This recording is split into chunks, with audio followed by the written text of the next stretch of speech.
Salut, dans cette vidéo, je vais te montrer comment utiliser Microsoft 365. Alors, c'est relativement simple comme procédé. Microsoft 365, c'est simplement la plateforme de navigation regroupant toutes les plateformes de Microsoft.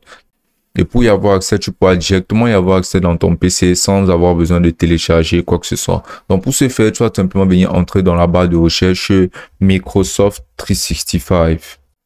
Et tu pourras voir ça dans la barre de recherche ici, Microsoft 365. Tu vas venir cliquer dessus. Et là, tu pourras voir que ça s'ouvrira automatiquement.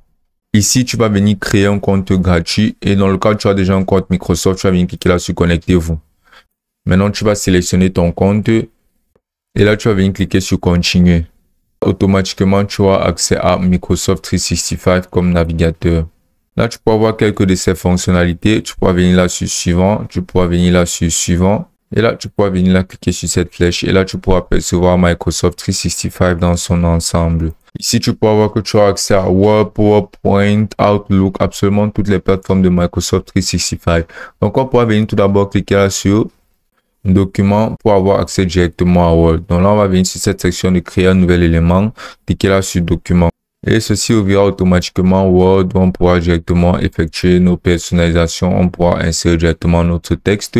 On pourra faire ce qu'on voudra basiquement sur la plateforme de Word pour pouvoir créer nos documents qu'on pourra exporter en tant que PDF, en tant que fichier Word et de plein d'autres façons. Donc Word ne se traduit plus. On pourra directement créer tout ce qu'on voudra sur la plateforme de Word.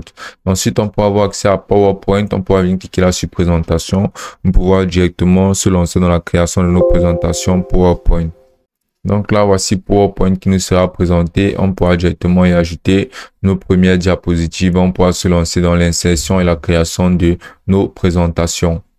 Ensuite, là, la plateforme de Excel qui nous permettra de pouvoir effectuer notre classage, créer de nouveaux classeurs, de pouvoir avoir même un guide, un dictatiel sur les formules d'Excel pour pouvoir basiquement ranger et disposer toutes nos données.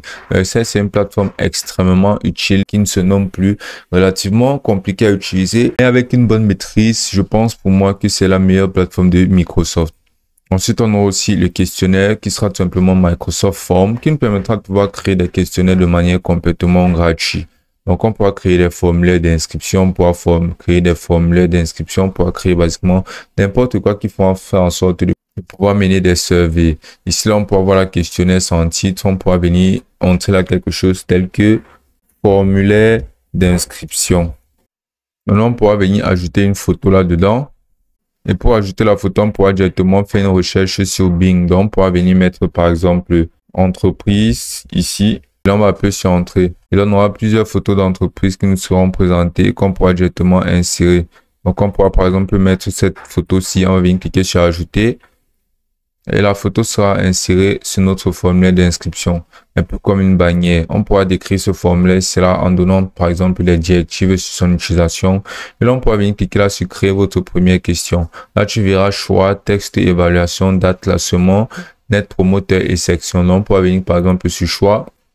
Et ici, on pourra poser une question telle que sexe, par exemple. Et ici, là, on pourra venir dans la première option mettre mâle.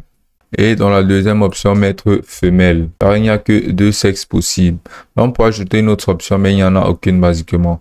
Donc, ensuite, on pourra venir cliquer là sur ajouter une nouvelle option. Là, on pourra venir cliquer là sur texte. On pourra demander, par exemple, prénom. Et ici, là, la personne pourra directement y ajouter une réponse. On pourra faire en sorte qu'il y ait une bonne réponse en venant cliquer là sur ajouter une réponse. Et sinon, on pourra avoir la réponse selon qu'on pourra accepter ou obligatoire. Là, on pourra rendre la question obligatoire. Et ici, là, on pourra faire pareil et rendre aussi la question obligatoire. On va venir ajouter une nouvelle question là en cliquant là sur insérer. Et ici, on pourra mettre par exemple date. Là, on pourra venir demander par exemple date de naissance. On pourra poser absolument tout ce qu'on voudra et on pourra voir le logo de notre formulaire directement inséré ici. On pourra toujours ajouter énormément avec tout simplement des sections, avec des évaluations, des likes et basiquement n'importe quelle option qu'on voudrait. Bien sûr, on pourra toujours utiliser les modèles pour pouvoir concevoir les formulaires beaucoup plus facilement. On pourra voir cette option-là de liste qui nous permettra de pouvoir créer des listes basiquement pour des options telles que des suivis de programmes, l'itinérance des événements, gestionnaire de biens, planificateur de contenu et suivi de dépenses. Donc, on pourra venir par exemple cliquer là sur suivi de dépenses. C'est une très bonne option, surtout dans le cas où tu voudras minimiser un maximum les dépenses. Là, comme je peux voir, ça rentre vraiment très bien. Tu pourras venir cliquer là sur ajouter un modèle. Et là, tu vas laisser suivre de dépenses et tu pourras choisir une couleur, tu pourras choisir une icône représentative. Et là, tu vas venir cliquer là sur créer. C'est vraiment une très bonne plateforme. Ça te permettra de pouvoir créer un modèle de liste pour pouvoir mieux gérer tes dépenses à chaque fin du mois, bien basiquement à chaque fois que tu toucheras un salaire. Là, tu pourras ajouter un événement tel que consommation. Là, tu vas appuyer sur entrer. Ici, tu pourras ajouter une date. Et là, tu pourras ajouter le montant que ça t'aura coûté. Donc, tu peux ajouter par exemple 200. Tu peux ajouter ta catégorie. La santé. Tu pourras donner une description directement à tout ceci en donnant basiquement des raisons pour lesquelles tu as effectué ces dépenses. Et là, tu pourras directement insérer une photo de ton reçu d'achat. Ainsi, tu auras un inventaire de ton reçu. Et maintenant, tu pourras venir cliquer là sur ajouter des colonnes pour ajouter une colonne de ce que tu voudras basiquement. Comme par exemple le choix, les textes, des images, des dates, des heures, basiquement tout ce que tu voudras, tu pourras ajouter dans cette colonne. Donc ainsi, tu pourras mieux gérer basiquement tes dépenses et tu pourras l'utiliser comme gestionnaire qui sera vraiment très fonctionnel.